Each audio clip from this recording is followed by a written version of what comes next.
Essa visão eu aprendi com a Dona Geralda. A Dona Geralda eu conheci numa viela como essa, numa favela em Santos. E eu cheguei para conversar com ela e falei: Dona Geralda, me disseram que a senhora é uma das pessoas que mais gosta desse bairro.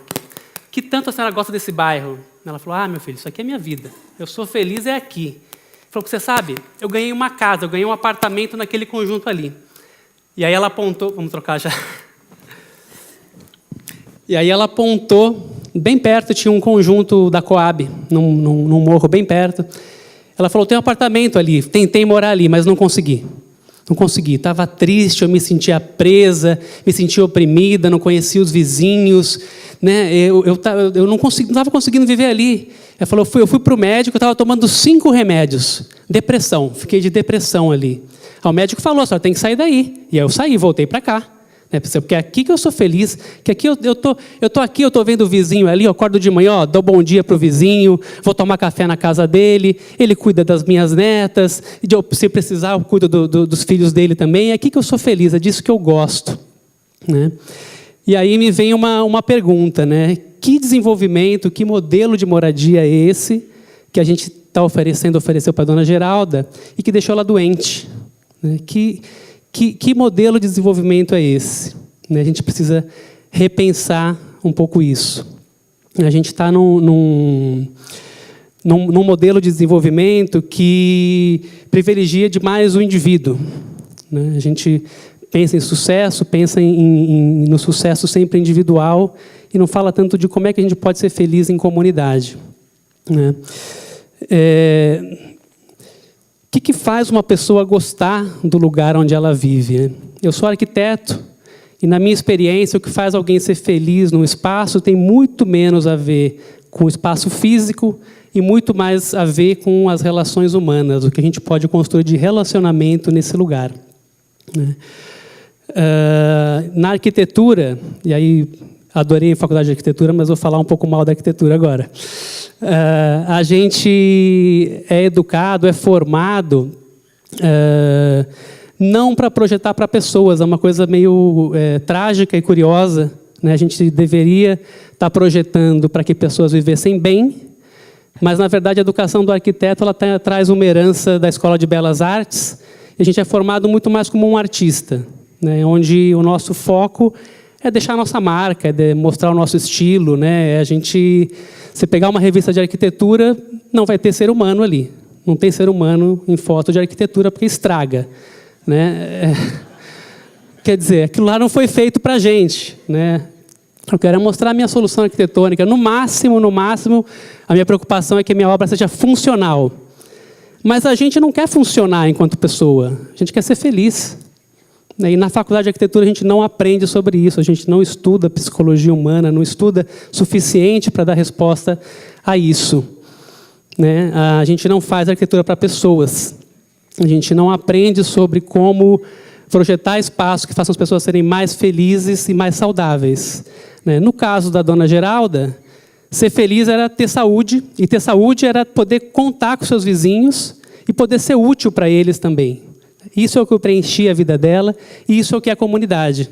Né? Comunidade implica a gente gostar um pouco de depender do outro e de ser útil para o outro. Né? E o nosso modelo de desenvolvimento e de sucesso ele é frontalmente oposto a isso. Né? A gente tem que ser o melhor, a gente tem que se separar do outro, a gente tem que se destacar do outro. Né? A criança, a gente já ensina desde pequena que ela tem que ser a melhor aluna, né? Ela tem que ser a mais bonita, ela tem que estar sempre se destacando do outro. E a gente não fala, né, o profissional é o melhor profissional, o adulto, a pessoa bem-sucedida. Frequentemente, a tradução de sucesso é saber se virar sozinho, é não depender de ninguém. Será que isso é um bom indicador de sucesso de fato? Isso está levando a gente para um bom caminho? Né? Eu deixo essa pergunta aqui. E para falar um pouco sobre isso, eu vou falar de uma viagem que eu fiz em 2007 para a Suécia. Eu nunca tinha ido para os países nórdicos, fui na Suécia em 2007, fiquei encantado. Aliás, o prêmio que eu ganhei foi por conta dessa viagem, 10 anos atrás. E chegando lá, eu fiquei, como brasileiro, embasbacado. Eu falei: nossa, isso aqui é um sonho, é assim que eu quero viver, porque aqui tudo funciona. é maravilhoso, é transporte, é segurança, você não vê pobreza naquele lugar. Esse é um dos bairros que eu visitei lá. E eu estava lá, estando na Suécia, fui encontrar amigos suecos que eu tinha conhecido aqui no Brasil. Enquanto eu estava encantado, querendo me mudar para a Suécia, eles trataram de me desiludir e me falar os horrores da Suécia. Né? E eles começaram a falar assim, olha, que legal, parece tudo muito bom, parece tudo muito bonito, muito limpo, muito organizado. Só que as pessoas estão morrendo aqui. Né? A gente não tem aquela espontaneidade, aquela afetividade que a gente viu no Brasil. Eles estavam loucos para voltar para o Brasil, e eu querendo ir para a Suécia.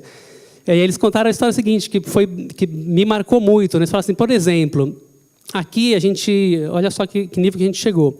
Se você tem mais de 60 anos e mora sozinho, né, os bombeiros vão na sua casa e vão instalar um sensor no seu telefone, porque a gente estava com um problema muito grave.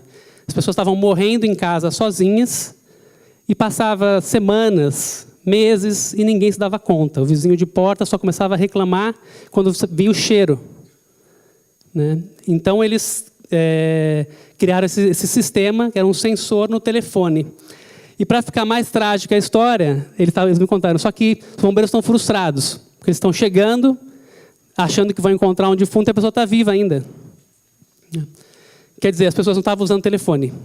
Isso era 2007, o celular não estava ainda tão disseminado como está hoje, e eu estou falando de pessoas também um pouco, numa idade que também não estavam tão tecnológicas. Né? Então, de fato, as pessoas não tinham muito para quem ligar. Né? Então, o sistema estava mudando. Naquela época, estavam passando a colocar o sensor na geladeira. Então, passou 15 dias, não abriu a geladeira, o bombeiro vai lá, se a pessoa está viva ou se está morta. Né? O que aconteceu? Né? Em algum lugar, a gente se perdeu. Né? A gente está morando junto, mas a gente está sozinho. A gente está morando junto por conveniência. Né? Às vezes, por razões econômicas. Vamos fazer prédio para ocupar melhor o solo da cidade. Né?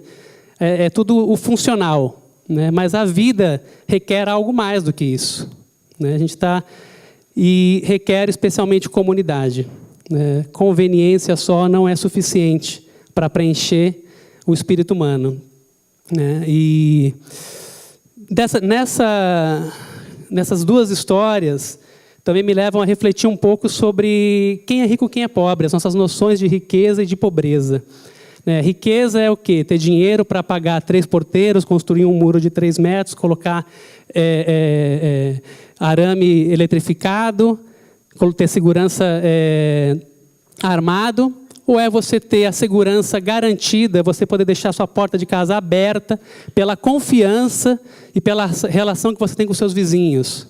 Isso acontece na maioria das favelas que eu já entrei. As portas ficam abertas frequentemente. Você sai de casa, não fecha a porta, não tem nem trinco na porta. Por quê? Porque os vizinhos são todos meus amigos. A gente troca, enfim, é a dona Geralda.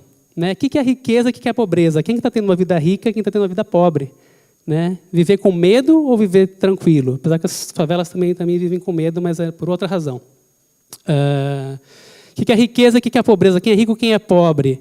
Né? É saber se virar sozinho, entrar no elevador, não precisa nem dar bom dia, porque você não precisa de ninguém. Não dá nem bom dia para o vizinho. Ou é você poder contar com o seu vizinho para um café, para uma conversa, para uma carona. Né? E falar, não, esse negócio da carona a gente já resolveu. Agora tem aplicativo que a gente pede carona. A gente não fala com o vizinho, mas chama um amigo do aplicativo para carona. Né? É interessante isso, porque a tecnologia está se esforçando para aproximar as pessoas, mas ela está aproximando as pessoas de uma forma utilitária. É pouco. A gente não quer só resolver nossos problemas, a gente quer ser feliz. Isso precisa de outra coisa, está muito mais próximo do presencial do que do virtual. Na nossa organização, onde eu trabalho, a gente se propõe essa loucura que é transformar o mundo que a gente vive no mundo que a gente sonha. E como que a gente pode fazer isso? Para a gente, a resposta é comunidade. A gente aprendeu isso nas favelas, com pessoas como a dona Geralda, foram as pessoas que nos ensinaram sobre isso.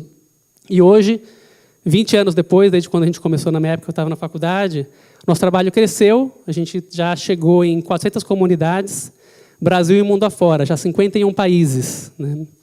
E um desses países que a gente foi trabalhar foi a Holanda. Na Holanda, a gente foi para lá em 2010, para trabalhar em Amsterdã, num bairro. E lá eu conheci duas pessoas que quero apresentar para vocês também. Não tenho foto delas aqui, mas foi a dona Eide e o seu Mustafa. A dona Eide era uma senhora holandesa, de família holandesa, super sorridente, encantadora.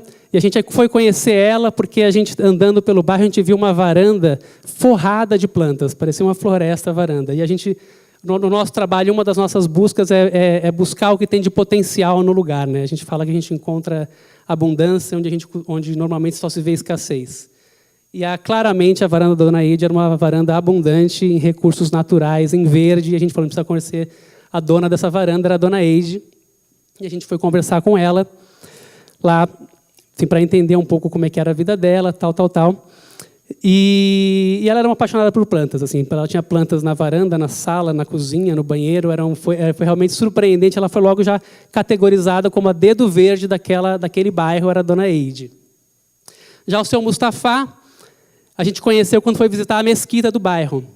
O seu Mustafa era de origem turca, era um imigrante turco, e era o dirigente da mesquita do bairro, e também uma pessoa incrível, sorridente, acolhedor, nos levou para dentro da mesquita, queria que a gente assistisse uma missa, deixou as meninas do nosso... A gente estava com um grupo de jovens, de estudantes, deixou as meninas entrarem no culto dos homens, porque é separado, mas enfim. Ele foi era uma figura, o seu Mustafa. Só que a gente estava num bairro que, segundo a prefeitura de Amsterdã, era um dos bairros mais pobres e violentos de Amsterdã. Pobre, eu não vou saber explicar para vocês, porque realmente, como brasileiro, ficou muito difícil de entender que aquele era um bairro pobre, né? Dá para ver um pouquinho aqui no fundo, né, os prédios que eles moravam, as varandas, tinha área verde, isso aqui era um centro comercial, tinha playground para as crianças, enfim, era pobre para eles, mas para a gente, não sei. O violento, a gente começou a entender o que era, né? Era um bairro que o nome do bairro era Pequeno Mundo. E era meio um pequeno mundo mesmo, era um bairro repleto de imigrantes, na sua maioria muçulmanos, muitos turcos, afegãos, paquistaneses, marroquinos, e uma minoria holandesa, né? E a dona Eide foi a primeira pessoa que falou para a gente, além da prefeitura, o que era a violência naquele bairro. E ela começou a se queixar de um grupo de jovens turcos que ficavam tomando cerveja numa esquina de noite, numa esquina do bairro, né? E ela falou, a gente sabe como é que é, né? Eles são homens, são muçulmanos, e a gente é mulher, a gente fica com medo de sair de noite na rua, né? Enfim, era isso. Isso é violência lá na Holanda, e é sério. Quando eu ouvi aquilo, eu falei, nossa, que maravilha, né? Assim, que no Brasil a gente é orgulhoso de ser esperto, né, de saber andar na rua, né, de se virar de noite. Não, lá não tem isso de ser esperto. Eles têm que ter... A sensação de medo para eles já é violência. Já é violência, eles têm assim, isso é radical para eles. Eu não posso sentir medo de andar em qualquer bairro da cidade a qualquer hora do dia ou da noite. Então, essa situação para ela, ainda que hoje a gente tem mais consciência no Brasil, mas naquela época eu falei assim, nossa, mas só porque os jovens estão tomando cerveja ali, de repente eles fazem uma piadinha, né? Provavelmente elas eram assediadas, né? Mas para mim, naquela época, como brasileiro, ainda foi assim, nossa, isso é violência aqui, foi um aprendizado para mim. Enfim, mas então a gente tinha que trabalhar, no nosso trabalho a gente fala sobre sonhos, né? Para a gente o sentido de comunidade é um sentido de ter propósito comum. E esse propósito, para a gente, o melhor propósito é aquele que vem no formato de um sonho. O que é um sonho? Um sonho é um futuro maravilhoso que a gente quer viver. Está acabando meu tempo, só falta um minuto, meu Deus. E o que me surpreendeu é que nessa comunidade, ninguém falou, nessas mulheres falou assim, meu sonho é que esses muçulmanos vão embora daqui. A gente quer que eles voltem para o país deles. Ninguém falou isso. Quando a gente é capaz de sonhar, a gente escolhe coisas que são boas para todo mundo. No mundo dos sonhos, a gente não escolhe o sofrimento de ninguém. A gente só escolhe o sofrimento quando a gente acha que não é possível fazer algo bom para todo mundo, que a única saída é que alguém sofra para que eu seja feliz. Então lá, os sonhos eram que a gente pudesse se encontrar, que a gente tivesse mais amizade entre os vizinhos, era isso que elas falavam. E um jovem teve um sonho muito simples, ele falou, a gente precisa celebrar a diversidade do bairro e ver essas nossas diferenças como riqueza. E acabou convidando as crianças para pintar um mural celebrando a diversidade do bairro. E o terceiro sonho que eu queria dar um foco maior aqui, foi o sonho de um grupo de mulheres turcas que sonhavam com uma área que elas pudessem plantar e ter uma pequena horta e uma estufa, né? E aí que a história da dona Eide e do seu Mustafa se cruzam. Porque o seu Mustafa, como dirigente da mesquita, logo cedeu um terreno da mesquita para fazer essa horta. Só que para fazer uma horta, precisava do dedo verde da comunidade, que era a dona Eide, que estava assim, cheia de preconceitos com os muçulmanos. E a gente insistiu muito para ela vir fazer essa horta, e meio contrariada ela veio, né, e a coisa aconteceu, né? Aqui está escrito Pequeno Mundo em holandês, se alguém entende. É uma coisa ridícula, tá? Eu sempre falo, a gente foi para a Holanda fazer esse jardim ridículo. Porque o físico não importa nada aqui, importa o simbólico, o que aconteceu aqui. O que foi a dona Eide sair da casa dela, chegar nesse lugar, meio a contragosto, e ser recebida de braços abertos, com um sorriso maravilhoso pelo seu Mustafa, agradecendo. Que bom que a senhora veio, que a senhora precisa de ferramenta, precisa de água, tem tudo aqui, vamos fazer esse jardim. Então, assim, eu confio plenamente, e depois estavam celebrando juntos. O seu Mustafa e esse senhorzinho aqui no meio aqui da foto. Participou do começo ao fim. Então, assim, um sonho é capaz de unir pessoas diferentes em propósitos comuns e construir comunidade. Mas por que a gente foi para a Holanda, né? O que tem isso a ver com o Brasil, né? A gente foi para lá a convite da Oxfam. A Oxfam é uma organização internacional que estava com um programa de desenvolvimento reverso. Eles começaram a entender que existia tecnologia, conhecimento no hemisfério sul que era útil para resolver misérias e problemas do hemisfério norte. Qual era essa tecnologia que a gente foi levar para lá? Comunidade. Ela entendeu que no Brasil a gente tinha esse conhecimento e essa experiência e convidou o Elos para levar isso lá para a Holanda. Porque aqui no Brasil a gente tem uma tendência a incluir, a agregar. Eu sou filho de espanhóis, eu nunca me dei conta, eu tive que crescer e ir para a Espanha para perceber que eu era espanhol. Meus pais são espanhóis, meus pais nasceram na Espanha. Eu sempre me achei brasileiro. A gente tem uma cultura que tende a incluir. Quando eu estive lá, eu percebia que as pessoas tendem a se identificar pelo que diferencia elas da outra. Então, se eu fosse espanhol lá, eu me apresentaria como espanhol. É o comum fora do Brasil. E a gente tem aqui no Brasil essa coisa de se unir na cultura. Então, assim, para encerrar, eu tenho um sonho que eu quero compartilhar com vocês, que, é claro, a Suécia é maravilhosa, né?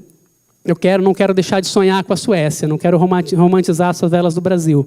Mas a gente poderia ousar sonhar, né, levar um pouco de Suécia para as Donas Geraldas do Brasil e trazer um pouco de Dona Geralda para as nossas Suécias, né? Porque São Paulo não é muito diferente da Suécia. Aquilo que eu vi lá já está acontecendo aqui. Qualquer grande cidade brasileira tem os mesmos problemas, a gente já está vivendo esse futuro, esse desenvolvimento já é realidade aqui. Então, era isso. Muito obrigado.